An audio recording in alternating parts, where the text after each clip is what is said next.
Hello and welcome to the John Ark Show. This episode is called Resumes Don't Work Anymore. Today we're going to do some Q&A. Before I begin, I want to encourage you to subscribe, like, follow, and comment on the show. Also, I'd like to tell you about HollywoodIsCalling.com. It's a service that allows you to purchase live calls with more than 100 celebrities. You can purchase a call with movie stars, TV stars, and athletes.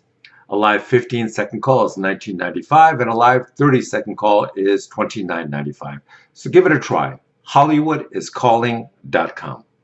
Now let's get started. Victor writes, I'm not exaggerating when I tell you that I've sent out over 600 resumes and haven't gotten a single callback or an interview. I know that America now has more unemployed people than ever, but I think that something is really, really wrong out there. It must be worse than they're telling us if you can send out 600 resumes and not even get a single interview. And he goes on to say, I'll tell you what else I'm noticing in my gut. I have this distinct feeling that a lot of the job postings are fake in some way. I say that because I see the same jobs being reposted week after week, month after month, and it's by the same companies. So either they can't find somebody to hire in a country with 40 million unemployed people, or there's something else really weird going on. So your instincts are absolutely correct. I have never seen so much outright fraud in the job search websites as I'm seeing now. It's really sleazy, and it is so common that it's unbelievable. First of all, we're noticing the same things you are. There seem to be a ton of fake job ads being posted for some strange reason. Some of these companies are posting the job ads. They're running a scam, and the scam is designed to get you to send in resumes with your personal information so they can scan that into their database and add it to their mailing list so they can then send you flyers and emails and try to sell you their garbage. They never really had a job. It's just an affordable way to build up their mailing list. Up until recently, I've seen retailers putting large and permanent help wanted signs in their storefront windows, even when they aren't hiring. I suspect that they're just using the resume information from all the job applicants to add to their email mailing lists as well. Another problem is that with 35 or 40 million Americans out of work, I don't believe that a resume is enough to get you a job anymore. I don't think that simply outlining your skills and experience in a resume and then trying to bring those to the attention of a decision maker is very effective when 5 or 10,000 other people are vying for the same job. I believe that when it comes to finding a conventional job these days, people will need to start doing what actors have been doing in the entertainment industry for decades. You see, when you go to an audition or you send in your audition video, there are often thousands of other aspiring actors out there competing for the same roles you are. So what actors have been doing for years now is calling attention to themselves in unique ways to try and sell their talents. For some actors, that means shooting their own indie film on their iPhones or their Android phones. For others, it may mean creating a YouTube channel to highlight and promote themselves. For others still, it may mean engineering some sort of crazy publicity stunt to bring themselves and their talents to the attention of the entertainment industry. They know there is so much competition out there that they have to stand out in some way and call attention to themselves, or they will simply disappear in a very large crowd of job applicants. The other thing is that having a plan B is no longer enough. You now have to have a plan B, C, and D in order to maximize your chances of succeeding. Another thing that we're noticing is that a year ago, people who were in between jobs or looking for a job, they could still rely on gig work or freelance work with Uber or someone else to make a buck. Now, a lot of these freelance companies or these gig companies are struggling in this economy. So I believe that if you're struggling for work, you should register with or join a number of gig jobs or freelance job websites, so that if one isn't sending you enough work, then you can perhaps get work from some of the others. If you're a freelancer, then I believe that you should double or triple your efforts to find more clients or customers. Whatever you did last year to promote yourself, you need to dramatically increase this year, because you're going to have to work twice as hard just to make the same money this year that you made last year. Here's something else that I want everyone in this position to take to heart and implement, and that is the power of over-delivering. If you're hired to do a job, make it a practice to over-deliver for your customer or your clients.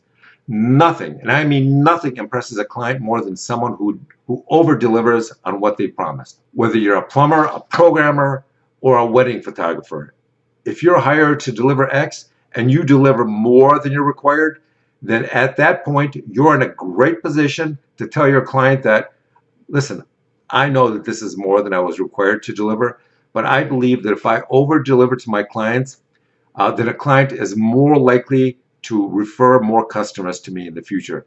So if you're ever in a position to refer customers to me, please put in a good word and have them call me. I'd really appreciate that. I believe that the power of over-delivering to customers has faded away and disappeared. It's been gone for decades now because people and companies have become so frugal, so tight with their money that no one wants to overcommit or overproduce or over-deliver for anything.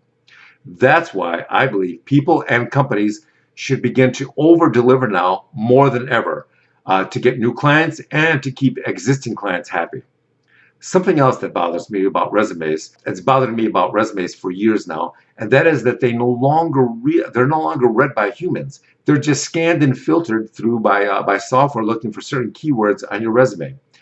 I know it's not always possible, but for some really great jobs that you really want to improve your chances of getting, in addition to emailing them a resume, I would also send a hard copy, cover letter and resume to the decision makers via physical mail. Now, a lot of people still open their physical mail, especially if it's sent to them by the post office or by FedEx, and that's always an option that'll get you a little more attention than an emailed resume. Also, make your cover letter unique in some way. Don't just explain that you're looking for a job. Find out what the decision maker you're sending your letter to really needs most, whether it's new customers or a way to solve a technical problem, and then send them a list of your proposed ideas that you think will help them. If you send someone a 10-page list of solutions and innovative ideas designed to help them, then I assure you that company will notice you, and they may even bring you in for an interview. Everybody wants and needs problems solved and innovative solutions. If you show them that you're capable of that, then you'll be noticed, and in today's market, that's 90% of the battle. Next, Dave writes, we've been cooped up in the house for months now because of recent events. At the same time, our income has declined because we haven't been able to work. Do you have any entertaining suggestions that would cost our family, that won't cost our family a fortune? Well, I understand what you're going through because a lot of the country is going through the same thing. Here are some ideas that are going to be free and a lot of fun. The first thing you might want to do is to organize a Zoom class reunion or a work reunion with all the people you haven't seen in months. You can agree to meet online every Friday or Saturday night and have fun interacting online with each other. Another thing that is a lot of fun is to have a Zoom Netflix movie night together. That's where you and your friends all meet on Zoom video in the evening, and then you all watch the same movie together on Netflix or Hulu. It's sort of like going to a movie together with your friends, but you guys never really leave your homes, just meeting up virtually.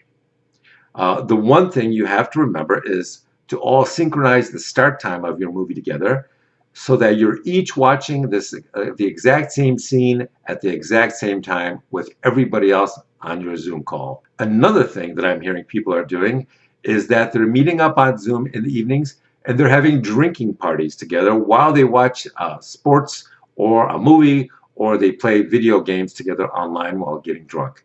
Now, I don't believe in drinking, and I don't advocate that anybody drink, but a lot of people would avoid a lot of drunk driving charges and problems if they had just stayed home and drank with their friends over Zoom. Another idea for entertainment is to all go exercise walking together at the local mall.